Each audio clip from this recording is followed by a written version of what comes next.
일정한 행동을 오랫동안 반복하다 보면은 이 고정된 행동 양식이 생깁니다. 우리는 그것을 습관이라고 표현하죠. 좋은 습관은 사람을 좋은 사람이 되게 만들고 나쁜 습관을 가지면 사람이 나쁜 길로 가게 됩니다. 그래서 우리는 습관을 가리켜서 제2의 본성이라고 부르기도 합니다. 아담의 아들들인 아벨은 하나님 앞에 언제나 마음과 뜻과 정성을 다해서 가장 귀한 것으로 제물을 드리며 하나님 앞에 제사를 드리는 좋은 습관을 갖고 있었습니다. 그런데 그의 형인 가인은 하나님 앞에 마음에도 없는 형식적인 제사를 드리는 나쁜 습관을 갖고 있었어요. 아브라함은 위기의 때마다 자기 아내를 누이라고 부르는 이상한 습관을 갖고 있었습니다. 그런가 하면 그는 나그네를 환대하는 아주 좋은 습관도 가지고 있었죠. 사라에게는 남편에게 자기 의견을 강요하는 습관이 있었고, 야곱은 자신이 원하는 것을 얻어내기 위해서 거짓말하는 습관이 있었습니다. 요셉은 형들의 잘못을 고자질하는 습관이 있었고 꿈꾸는 습관이 있었으며 악의 유혹을 물리칠 줄 아는 성숙한 습관을 가지고 있었습니다. 방금 살펴보았듯이 성경에 나오는 수많은 믿음의 사람들도 좋은 습관만 있었던 것은 아닙니다. 나쁜 습관도 있었습니다. 그러나 그들이 가지고 있는 좋은 믿음의 습관을 따라서 그들은 믿음의 사람이 되었고, 또 그들이 피치 못하게 저질렀던 나쁜 습관이 그들 평생에 따라다니는 원치 않는 꼬리표를 만들어 주었습니다. 저는 오늘 많은 습관들 가운데에서 어떤 어려움으로 인하여 절망감이 우리에게 밀려올 때 우리 그리스도인들이 가져야 하는 믿음의 습관은 어떤 것인가를 같이 생각해 보려고 합니다. 오늘 우리가 함께 읽은 시편 91편의 전체 내용을 살펴보면 오늘 이 시인의 처지는요, 굉장히 절망적이라는 것을 알 수가 있습니다. 오늘 그에게 닥쳐오고 있는 인생의 수많은 문제와 어려움과 환난, 위기, 그 모든 것들을 쭉 열거해 나가다 보면 사람이 어떻게 이런 상황 속에도 살아갈 수 있을까 싶을 정도로 참 그에게 수많은 절망감이 밀려오고 있는 것을 알 수가 있어요. 날마다 원수에게 쫓겨다닙니다. 온갖 전염병과 닥쳐오는 재앙 앞에서 도무지 어느 누구에게도 도움의 손길을 내밀 수 없을 만큼 그는 지금 절박함 속에 있습니다. 자, 그런 가운데서도 오늘 시인의 고백을 보면은요, 하나같이 전부 다 뭐냐? 나는 믿는다고 고백합니다. 하나님이 나를 건지실 것을 믿는다. 하나님 나를 지키실 것을 믿는다. 하나님 나를 보호하실 것을 믿는다. 하나님께서 나를 환난 가운데서 구원하실 뿐만 아니라 나를 영화롭게 하실 것을 나는 믿는다. 그 믿음의 고백을 계속 드리고 있습니다. 5절로 6절 말씀에 보면은 너는 밤에 찾아오는 공포와 낮에 날아드는 화살과 어두울 때 퍼지는 전염병과 밝을 때 닥쳐오는 재앙을 두려워하지 아니하리로다. 오늘 시인은 이 고난이, 이 어두움이, 이 고통의 시간이 저녁에만 찾아오는 것이 아니라는 거예요. 밤에만 찾아오는 것이 아니라 낮에도 찾아온다. 그러니까 낮이고 밤이고 가리지 않고 온통 모든 어려움들이 지금 내게 찾아오고 있다. 내가 이 고난과 환난 속에 노출되어져 있다는 거죠. 낮이고 밤이고 가리지 않고. 여러분들 이게 지금 말이 그렇지 이게 얼마나 고통스럽고 힘든 일입니까? 그 낮에는 정신없이 살다가 좀 잊고 살다가 저녁이 되면은 잠잘려는데 잠은 안 오고 자꾸 생각할수록 힘들고 어렵고 그래서 잠 못 이루는 밤을 보내는 경우들이 많이 있죠. 그래도 여러분 잠깐은 좀 우리가 잊고 살아가는 것도 감사한 일이잖아요. 그런데 지금 오늘 이 시는요, 낮이고 밤이고 도무지 이 환난으로부터 이 근심과 걱정, 이 두려움으로부터 벗어날 수 있는 시간이 없어요.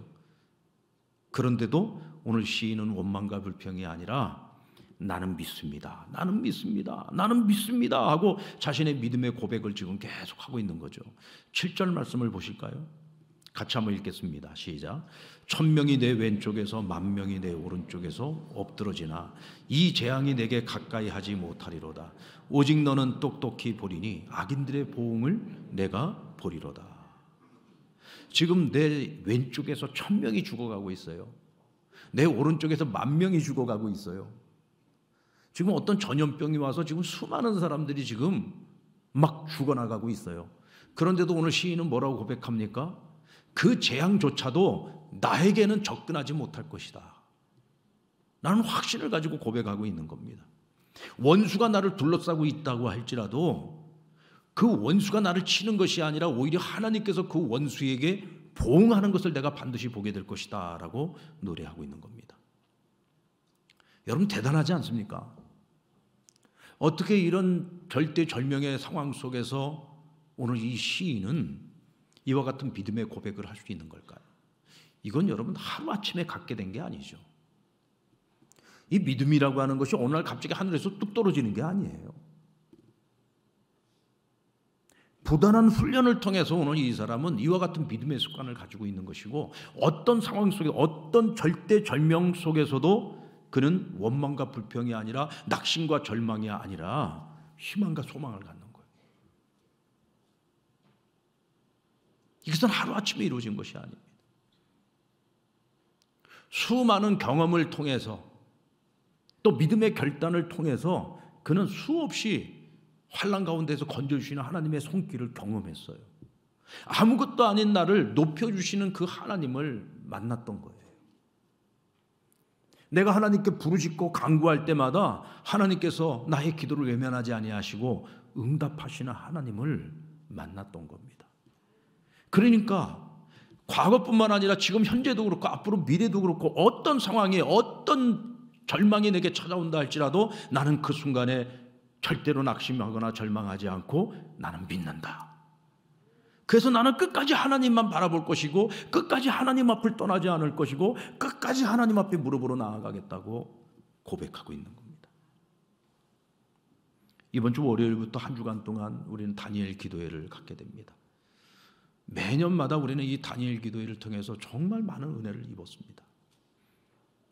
하나님께서 여러 많은 사람들의 그 인생에 간섭하셔서 그들에게 찾아와 주셨고 만나 주셨고 그들의 인생의 문제를 해결해 주셨고 그 고난과 역경과 아픔 속에서 그들은 하나님이 어떤 분이신지를 배우게 되었고 깨닫게 되었어요. 그 하나님을 아는 지식의 힘을 가지고 그들은 믿음을 갖게 되었고 그 믿음으로 그 모든 역경들을 잘 이겨냈습니다. 그들이 하나같이 고백하는 것이 뭐냐면 내가 믿는 하나님은 살아계신 하나님이고 역사하신 하나님이라는 거예요. 여러분 그들의 하나님만이 살아계시고 역사하신 하나님입니까? 우리가 믿는 하나님은 그런 하나님 아닌가요? 우린 그래서 다니엘 기도회에서 그 간증자들의 간증을 들으면서 여러 다양한 인생의 이야기잖아요. 여러분들 인생이 얼마나 복잡하고 다양합니까? 그러니까 간섭하시는 하나님의 역사도 너무나 다양한 거예요. 우리는 그들의 그 간증을 들으면서 그의 하나님이 나의 하나님이심을 배우게 되는 겁니다.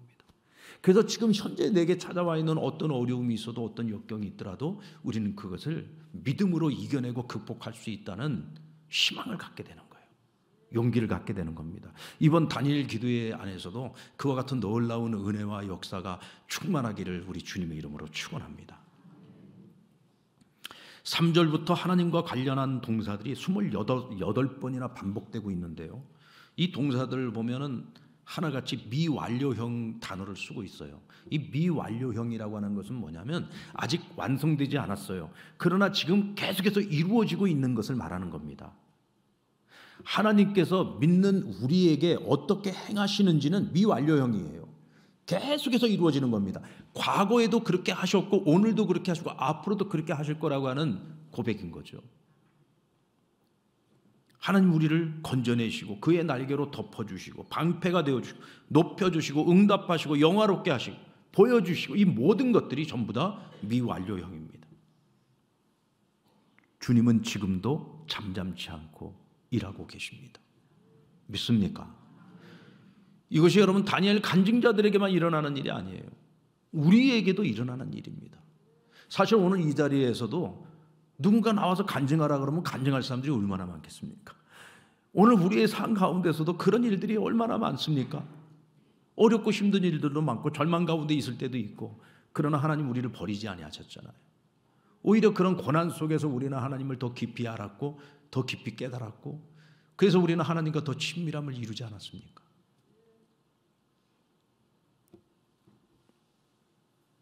14절로 16절의 말씀에 보면은 하나님을 향한 믿는 사람들의 마음과 행동을 나타내는 동사를 보면은 그것은 전부 완료형을 쓰고 있어요. 그가 하나님을 사랑하였고, 그가 하나님의 이름을 알고 있고, 그가 하나님께 부르짖었고, 전부 뭐예요? 완료형이에요. 완료형이라는 얘기는 무슨 얘기냐면 그 마음이 변치 않는다는 겁니다.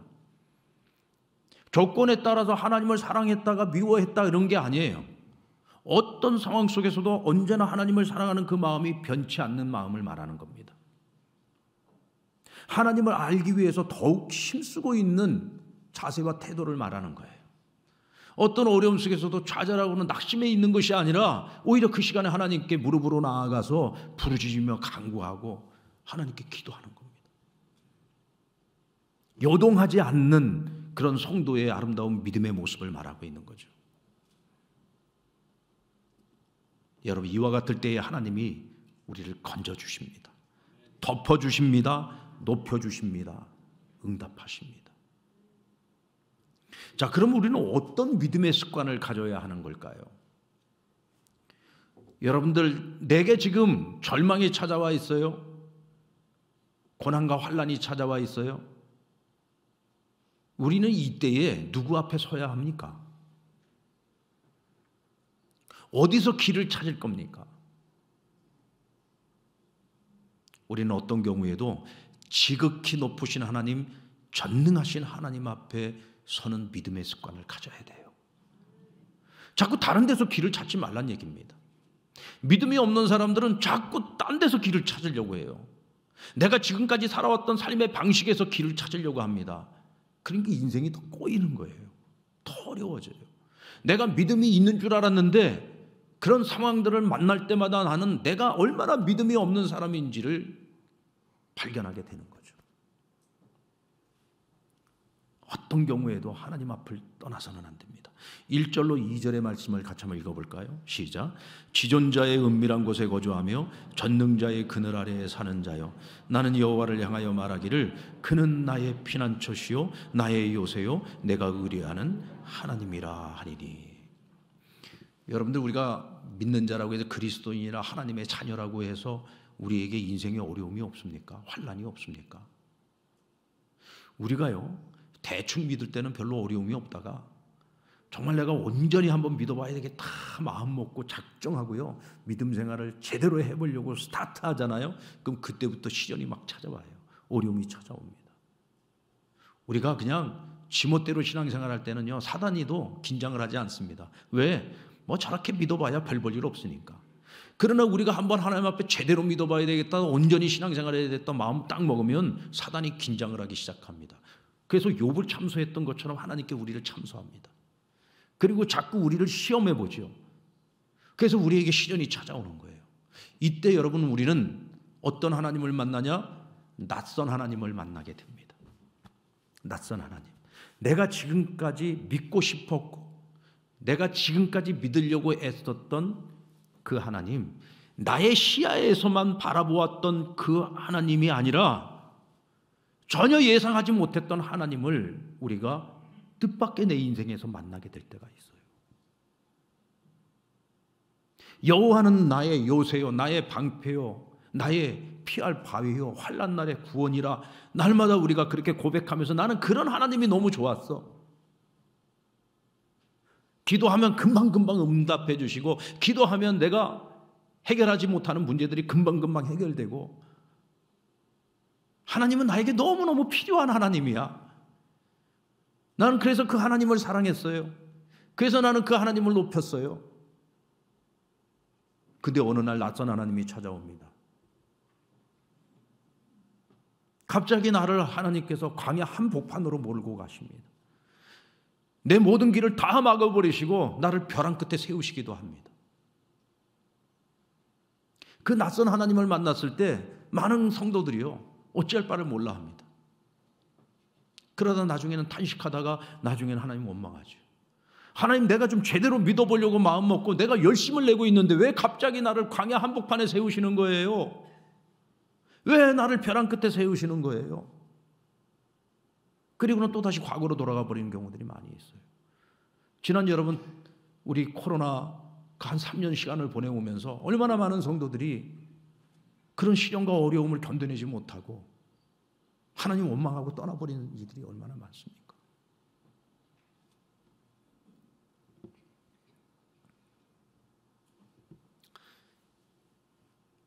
여러분, 낯선 하나님이 우리 앞에 찾아오셨을 때 그것은 하나님 우리를 버리시기 위함이 아니라 지금껏 우리가 알지 못했던 하나님을 우리가 더 깊이 만나고 더 깊은 경험을 하게 하시는 하나님의 섭리라는 사실을 믿으시기 바랍니다. 지난 주간에 저는 개인적으로 창원 미래목회 포럼을 다녀왔어요. 이 포럼을 섬겨주시는 장로님, 권사님 부부가 있습니다. 이분들은 이번 우리 포럼만 섬겨주신 것이 아니라 우리 한국교회 목회자들을 정말 자신의 것을 내어놓아서 온전히 헌신하고 섬겨주시는 그런 분들입니다. 뭐 세상적으로 봐도 굉장히 성공하신 분들이고 부족한 게 없는 분들이에요. 또 신앙적으로도 보면 이 정도의 섬김을 가지고 계시는 분들이면 참 대단한 믿음을 가졌다고 할 수 있는 분들 아닙니까? 근데 이 가정에 큰 어려움이 찾아왔습니다. 하나밖에 없는 독자 아들이 나이가 37인데 아직 장가도 가지 않았는데 췌장암 말기 판정을 받고 그 수술을 하고 또 항암 치료를 하던 중에 이제는 뭐 65kg 나가던 사람이 이제 40kg밖에 안 나가요. 그러니까 이제 더 이상 너무 몸이 연약한 가운데서 항암 치료를 더 이상 받을 수도 없습니다. 이제 마지막 시간을 보내고 있는 거죠. 만약에 그가 죽지 않고 살아난다면 그거는 하나님의 기적밖에는 다른 방법이 없습니다. 여러분, 내가 주를 위해서 살겠노, 하나님 나라를 위해서 살겠노라고 내 것을 들여 그토록 헌신하는 분들인데 왜 이런 시련이 찾아왔을까요?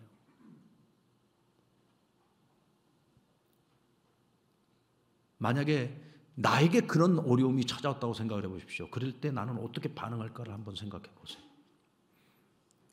우리가 그 포럼을 하는 동안에도 그 아들에게 갑자기 급성 폐렴이 찾아와가지고 그 지금 곤지암에 있는 그 요양병원에 있는데 그 제주에서 그 요양병원을 왔다 갔다 하면서 그거를 계속 아들을 살피면서 또 우리 그 포럼까지 와서 저녁 시간에 또 그걸 섬겨주는 거예요. 그러면서 이 권사님이 이런 간증을 했습니다. 목사님들, 저는 제 아들이 지금 겪고 있는 이 시련을 통해서 저는 또 다른 하나님을 만났습니다. 저는 이 일을 겪기 전까지는 지금까지 난 내가 믿고 싶은 하나님만 믿고 살아왔습니다. 나는 제가 예수 잘 믿고 있다고 생각을 했는데 내가 얼마나 예수를 잘못 믿고 살아왔는지를 깨닫게 됐습니다. 비록 현실적으로 인간적으로 생각을 해보면 너무 고통스럽습니다. 죽어가는 아들을 바라봐야 하는 그 어미의 마음은 천갈래 만갈래 매일같이 찢어지는 거죠. 그러나 하나님의 말씀을 통해서 그리고 하나님께 이 아들 때문에 날마다 부르짖고 기도하면서 내가 이전에 몰랐던 하나님을 만나기 시작했어요. 비록 낯선 하나님이었지만 그 낯선 하나님이 진짜 하나님인 것을 깨닫게 된 거예요. 지금까지는 내가 믿고 싶은 하나님만 내가 바라보고 내가 믿고 싶은 하나님만 믿으려고 했었지만 이제는 내게 찾아오시는 그 하나님을 마음을 열고 온전히 받아들일 수 있게 되었고 그 하나님의 그 말로 표현할 수 없는 그 깊은 뜻과 그 경륜을 조금씩 알아갈 때마다 크나큰 기쁨이 내게 밀려오기 시작했다. 그래서 어떤 때는 말씀을 묵상하다가 너무 기뻐가지고 지금 내가 이런 힘들고 어려운 처지에 있다는 것을 다 잊어버린 채 막 박수를 치면서 하나님을 기뻐하고 이 깨달음을 주신 하나님께 감사하고 때로는 춤을 추고 때로는 찬양을 하고 그런 시간을 자기가 지금 보내고 있다는 거예요. 옆에서 남편 장로님이 볼 때 어떤 때는 그런답니다. 야, 당신 미쳤구나, 미쳤어. 지금 이런 상황에서 지금 노래가 나와? 박수가 쳐져? 웃음이 나와? 그런다는 거예요. 그런데 자신도 그거를 어떻게 감당할 수가 없대요. 그러면서 지금 내가 깨닫는 가장 큰 은혜는 뭐냐면 내 인생의 그 어떤 것보다도 하나님이 가장 크시고 하나님이 가장 첫 번째고 하나님이 내게 있어서 가장 소중하다는 것을 매일매일 자기 입술로 고백하면서 살아간다는 것.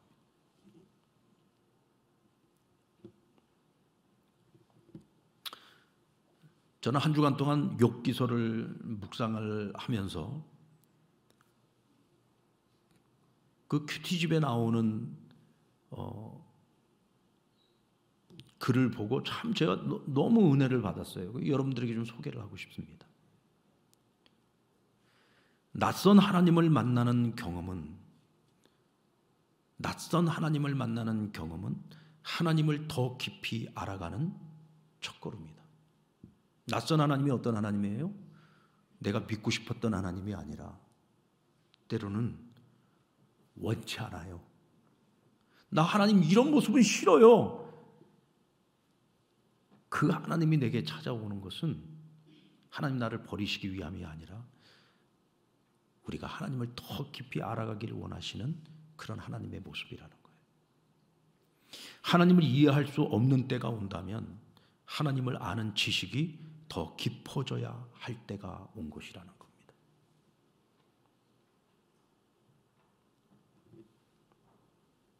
사랑하는 여러분, 어떤 어려움 속에서도 어떤 절망 가운데서도 절대로 지존자요 전능하신 하나님 앞을 떠나지 마시기 바랍니다. 낯선 하나님을 만나도 너무 당황하지 마십시오. 그 하나님 앞을 떠나지 않고 그 하나님에게서 답을 찾고자 여러분 애를 쓰시면 그 하나님은 자신을 오픈해서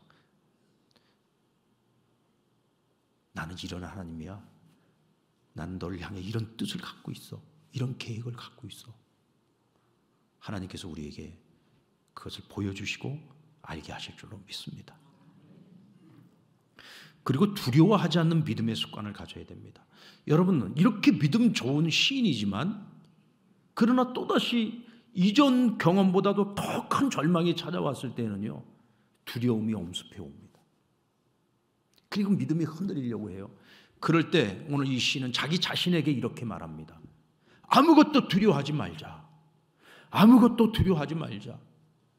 하나님은 언제나 나의 요새셨고 하나님은 언제나 나에게 피난처가 되셨고 하나님은 언제나 나에게 피할 바위가 되셨다. 어떤 환난 가운데 있다 할지라도 하나님 때가 되면 반드시 나를 건지실 것이다. 그리고 나를 영화롭게 할 것이다. 스스로에게 고백하는 겁니다. 나는 이미 그런 하나님을 만났었고 경험했었고 지금 또 다른 어려움에 처해 있지만 그러나 나는 또다시 그 하나님 나를 버리지 아니하실 것을 나는 믿는다. 일하시는 하나님의 손을 바라보는 거죠. 잠잠치 아니하시는 하나님의 그 뒷모습을 바라보는 겁니다. 그리고 자기 스스로에게 아무것도 두려워하지 말라고 오늘 고백하고 있는 겁니다. 여러분, 주님은 결코 우리의 손을 놓지 않습니다. 문제는 그 손을 놓고 있는 내가 문제인 거예요. 내가. 이제 그 하나님의 손을 내가 다시 맞잡아야 됩니다. 그러면 하나님이 천사를 동원해 주신다고 했어요. 여러분, 시편 91편 10절로 11절 말씀을 보면은 화가 내게 미치지 못하며 재앙이 내 장막에 가까이 오지 못하리니 그가 너를 위하여 그의 천사들을 명령하사 내 모든 길에서 너를 지키게 하심이라. 하나님이 천사를 동원해서 우리를 도와주신다. 여러분이 인생에 어떤 한계를 경험하고 있습니까? 어떤 한계를 만나고 계십니까? 모세의 어머니 요게벳은 자신의 그 어린 아들 모세를 갈대로 만든 상자에 역청을 바르고 물에 뜰 수 있게 만든 다음에 아이를 그 안에 놓고 나일강에 띄웠습니다. 여러분, 나일강에다가 이 아이를 띄우는 그 순간에요, 요게벳은 완전히 나에게서 이 아이를 분리시킨 거예요. 왜? 내가 이 아이를 책임질 수 없어요. 내가 이 아이를 보호할 수 없어요. 하나님, 이 아이는 하나님의 것입니다. 하나님이 주신 생명입니다. 이 아이의 인생의 길은 하나님 당신이 책임지셔야 됩니다. 지금 제가 할 수 있는 것은 아무것도 없습니다. 그리고는 이 아이를 띄운 거예요. 전적으로 하나님께 지금 맡기고 있는 것이죠. 전적으로 하나님께 맡기는 거예요. 오늘 2부 예배 끝나고 우리 성도님 한 분 만나서 함께 기도해 드리는 시간을 가졌는데 정말 너무 큰 아픔과 고통이 있었어요. 그 시간들을 잘 견뎌내고 있었어요. 그래서 제가 오늘 그런 말씀을 드렸습니다. 이제부터는 내가 할 수 있는 것과 내가 할 수 없는 걸 먼저 정리를 해보자. 내가 할 수 없는 것이 뭐냐? 이건 내가 내 능력으로는 절대로 해결할 수 없는 문제야. 이것이 육신의 문제가 됐든 영적인 문제가 됐든 이것은 내 힘으로는 절대로 불가능한 일이야. 이건 하나님께 맡기자. 그럼 내가 할 수 있는 것이 뭐냐? 내가 할 수 있는 거. 내가 육신이 연약하면 이 연약한 육체를 가지고 있지만 그러나 이 연약한 육체를 가지고서도 내가 할 수 있는 것이 있다. 뭐 그걸 하자. 기도 할 수 있어. 비록 몸은 약하지만 내가 하나님을 섬기고자 하는 마음이 있다면 그 연약한 육체를 가지고도 내가 할 수 있는 힘을 다해서 한번 작은 일이라도 섬겨보자. 이건 내가 할 수 있는 거잖아요. 그런데 우리는요, 내가 할 수 없는 것, 내 힘으로 안 되는 걸 자꾸 집착을 해요. 이걸 집착을 하는 거예요. 그리고 여기에 매달립니다. 그 인생이 더 꼬인다니까요. 더 힘들어요. 해결 안 됩니다. 하나님께 맡겨야지 돼요. 그래야 하나님이 잠잠하지 않고 일하실 수 있어요. 그런데 우리는 항상 내가 설쳐요. 내가 앞서요. 내가 뭘 자꾸 해보려고 합니다. 그러니까 하나님이 일하실 수가 없는 거예요. 여러분 두려워하지 마시고 하나님께 맡기시기 바랍니다. 모세의 어머니처럼 그냥 나일강에 띄우세요. 하나님께 온전히 맡겨드리세요. 그러면 하나님이 일하실 것입니다. 그리고 찬양으로 가슴을 채우는 믿음의 습관을 기르시기 바랍니다. 우리 14절로 15절 말씀 같이 읽을까요? 시작. 하나님이 이르시되 그가 나를 사랑한즉 내가 그를 건지리라. 그가 내 이름을 안즉 내가 그를 높이리라. 그가 내게 간구하리니 내가 그에게 응답하리라. 그들이 환난 당할 때에 내가 그와 함께하여 그를 건지고 나의 구원을 그에게 보이리라 하시도다. 하나님께서 약속하셨어요. 근데 이 약속은요, 언제 이루어집니까? 나는 아무것도 안 하는데 그 하나님의 약속이 이루어집니까? 하나님 말씀하셨잖아요. 그가 나를 사랑함으로, 그가 나를 알고 있으므로, 그가 내게 부르짖고 간구함으로 내가 저를 환난 가운데서 건지고 내가 저를 높일 것이고 내가 응답할 것이고 내가 저를 환난에서만 건질 뿐만 아니라 내가 저를 영화롭게 하시겠다고 말씀해 주셨어요. 내가 할 일을 해야 돼요. 어떤 상황 속에서도 원망하지 말고 하나님 미워하지 말고 더 사랑하세요. 낯선 하나님을 만났습니까? 하나님, 난 낯선 하나님이지만 그래도 나는 하나님이 좋아요. 난 그래도 하나님 사랑할 거예요. 그렇게 한번 뜻을 정해보세요. 내가 믿고 싶은 하나님만 알려고 하지 마시고 하나님을 온전히 더 알기 위해서 힘써보세요. 내가 이만큼 기도했는데 아니요. 이만큼 기도했기 때문에 안 되는 거예요. 더 기도하셔야 돼요. 하나님 응답해 주실 때까지. 그러면 하나님이 하나님의 때에 반드시 응답해 주세요. 하나님은요, 찬양하는 자를 기뻐하십니다. 지금 하나님을 사랑하는 거, 하나님을 아는 거, 하나님께 간구하는 거, 이 대표적인 모습 누가 다 갖고 있었느냐? 다윗이라는 사람이에요. 그래서 다윗이 쓴 그 수많은 시편들 가운데 다윗의 찬양시들이 있습니다. 이 찬양 속에 보면은요, 하나님이 어떤 분이신지에 대한 지식이 얼마나 풍부한지 모릅니다. 가장 힘들고 어려울 때 그는 하나님을 사랑한다고 사랑의 고백을 하고 있어요. 또 다윗의 기도시가 얼마나 많습니까? 그 절망 가운데서 그는 그 절망의 이유를 기도할 이유로 바꾸었잖아요. 다윗이 그와 같은 인생을 살아갈 수 있었던 이유는 뭐냐? 그는 한순간도 찬양을 잃어버린 적이 없어요.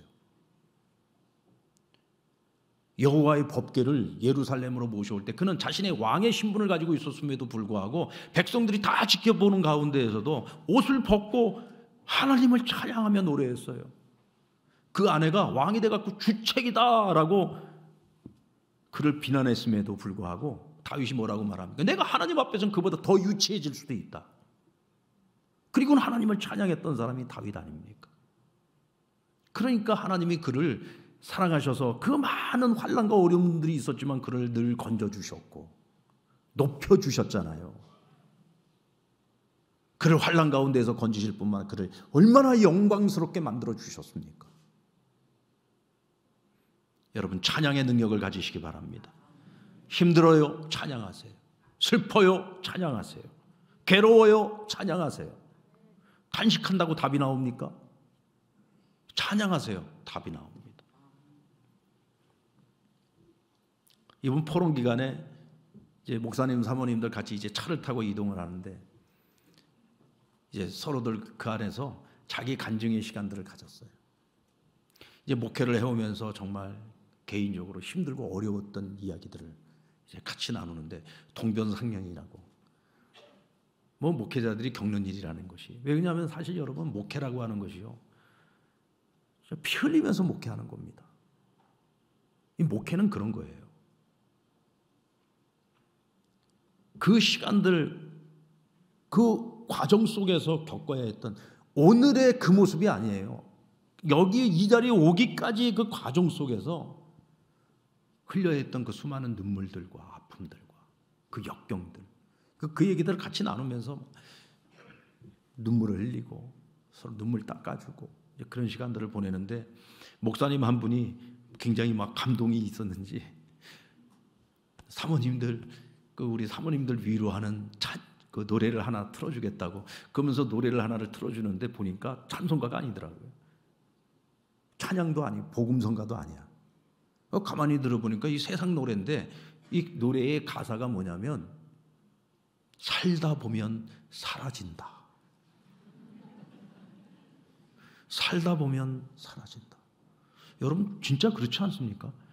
아무리 힘들고 어렵고 다 죽을 것 같아도요, 살다 보면 사라져요. 여러분들도 살다 보면 사라지기를 바랍니다. 근데 그 또 노래가 얼마나 구슬픈지, 이게 지금 서편제라고 하는 임권택 감독이 예전에 만들었던 그 서편제라는 영화에 나오는 이제 노래인데 그 가사 자체가 계속 이 가사가 반복돼요. 살다 보면 사라진다. 살다 보면 사라진다. 그 다들 이 노래에 위로를 많이 받았어요. 근데 가만히 생각해보면 이 위로는요, 감정적인 위로예요. 감정적인 위로. 여러분 살다 보면 사라집니다. 근데 중요한 것은 어떻게 사느냐가 중요하잖아요. 살다 보면 사라지기는 해. 그러나 우리는 사는 것 자체가 목적이 아니지 않습니까? 어떻게 살 거냐가 중요하죠. 우리는 그냥 나 혼자서 살다 보면 사라지는 인생이 아니라 우리는 그 힘들고 어려운 삶일지라도 주님과 함께 살지 않습니까? 전능하신 하나님, 지존자이신 하나님, 우리의 모든 것을 아시는 그 하나님 아버지와 함께 동행하면서 살잖아요. 그래서 살다 보면 그냥 사는 것이 아니라 우리는 복된 인생을 살아야지요. 가치 있는 삶을 살아야지요. 존귀한 자의 삶을 살아가야 되지 않습니까? 그것을 가능하게 하는 것이 뭐냐면 찬양이에요. 하나님을 찬양하는 겁니다. 하나님을 높이는 겁니다. 어떤 순간에도 하나님, 나는 하나님 앞에서 살겠노라고 믿음의 신앙 고백을 하는 거예요. 그게 찬양이에요. 그래서 찬양은 단지 우리를 위로만 해주는 것이 아니라 그 찬양은 우리에게 희망을 가져다 줘요. 소망을 가져다 줍니다. 찬양하는 가운데 우리의 믿음이 더욱더 견고해지는 것입니다. 여러분, 절망 속에도 찬양하는 습관을 기르시기 바랍니다. 두려워하지 않는 습관을 기르시기 바랍니다. 언제나 하나님 앞을 떠나지 않고 하나님 앞에서 살아가는 습관을 가지십시오. 이 믿음의 습관을 통해서 하나님 우리를 더욱 견고하게 하시고 하나님을 더 깊이 있게 우리로 하여금 알게 하시고 깨닫게 하십니다. 우리를 건지시게만 하는 것이 아니라 우리를 높여주시고 우리를 영화롭게 하시겠다고 약속해 주셨어요. 그 믿음의 습관으로 오늘 저와 여러분이 매일매일 승리하시기를 바랍니다.